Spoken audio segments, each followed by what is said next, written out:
Baka pa mga viewers natin dyan.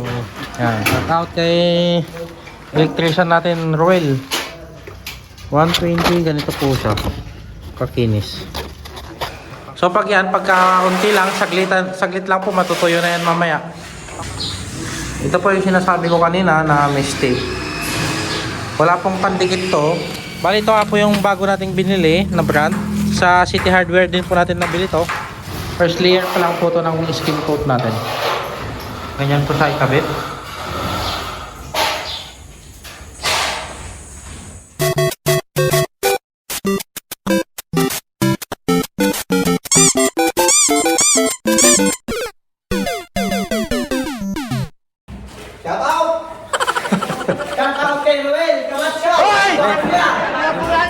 What's up guys, for today's video, bali pag-uusapan naman po natin yung pagpapalitada sa ating kisame. Ayan, bali nag-uumpisa na nga po sila mag skim coat dito sa ating walling. Ayan, natapos na po tayo dito sa unang kwarto. Ayan, napakakinis. Kinis po siya.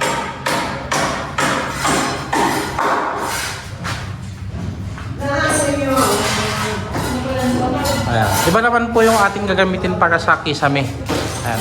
Bustik naman po yung gamit natin para dyan sa kisame. Sa ating lumiboard. Ayan. So ito po, yung laging ano nito, rough lang yung palitada. Tapos saka po nilagyan ng skim coat. Yun ay para hindi ka na palitada ng makinis. Yung ginagamit yung pangbakal ng idela.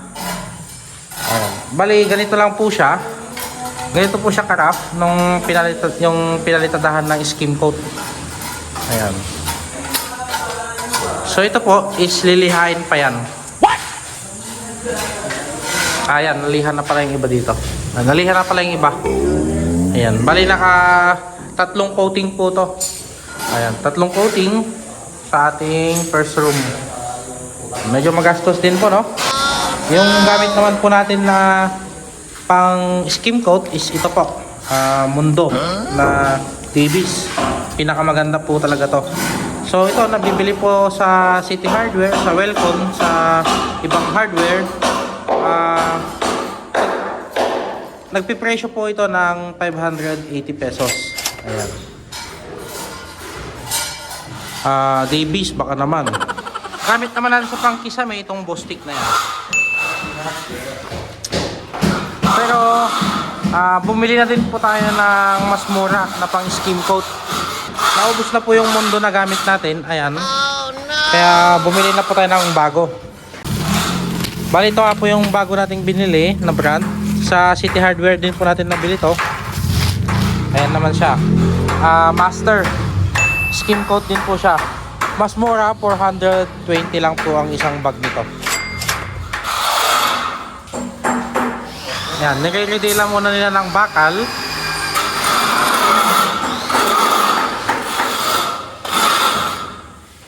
Para matanggal konti yung mga nakabukol. Dapat po ganito siya. Ganito siya pagka pinahiran mo ng skim coat.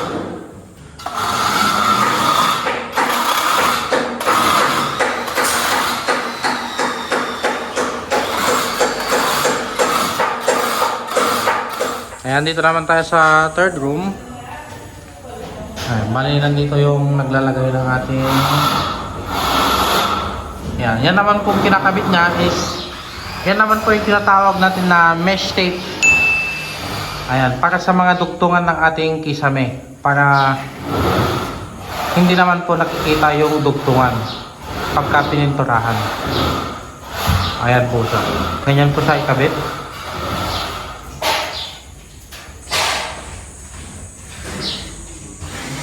Yan.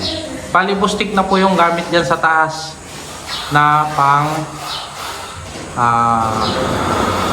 masilya. Tapos ito po is yung ating Mundo na skim coat.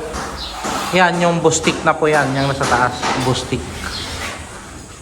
Yung Bostik naman po, ang per bag naman na po yun is 550. 550 po ang isang bag nun. So sa dalawang bag, pwede na po yun sa isang bungalow house. Medyo konti lang naman po yung mga gamit pagka pang kisame, yung sa busti. Ayan. Sa kanya papatungan ng busti. Ganito po siya. Ayan. Powder po siya. Ayan, parang pulbo. Tapos hahaluan mo siya ng konting tubig, tapos imimix yan. Ganyan na po yung magiging kalabasan niya. Ayan, pang masilya. Ito po yung sinasabi ko kanina na mistake. Wala pong pandikit to. Bali lalagyan mo muna ng masilya yung taas, saka mo ipatong ito. Doon siya didikit. Tapos papahiran mo ulit.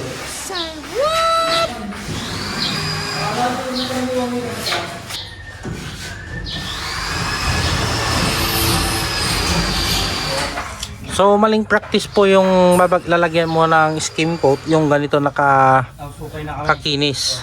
Ayan. Kung ganyan na po kakinis yung inyong wall, huwag nyo na pong lalagyan ng skim coat yun. Dahil pagka natuyo, magtutuklap din.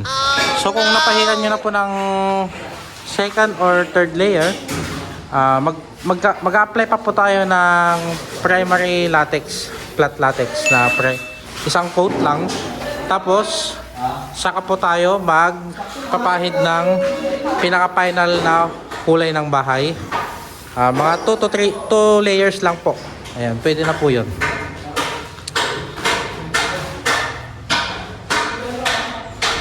Ayan. Ang purpose po kasi talaga ng skim coat is imbis na magpalitada ka ng makinis, ito na po yun, mas mabilis. Mas matagal po kasi, lalo pag sa kantuhan.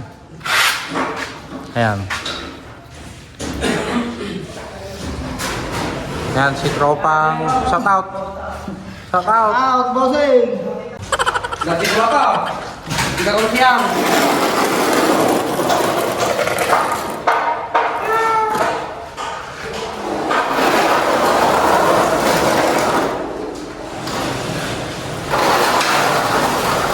Ayan, unang layer pa lang po yan.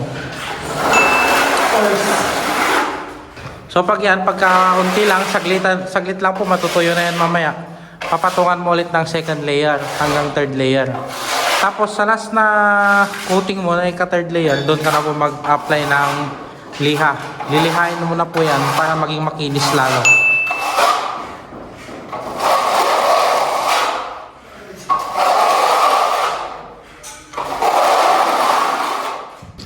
Sa liha naman po, gagamit tayo dito ng number 120. Ayan. 120, ganito po siya. Kakinis. Pang tanggal ng mga nagbukol-bukol lang naman. Para ma-flat siya. Paano mga viewers natin dyan? Ayan. Shout out kay electrician natin, Roel Camacho. Wala nang torch. Kaya yan, walang torch? Yung lighter nila, hindi naman na mabindang. Naka-manual. Yan, magaling po yan mag-bend.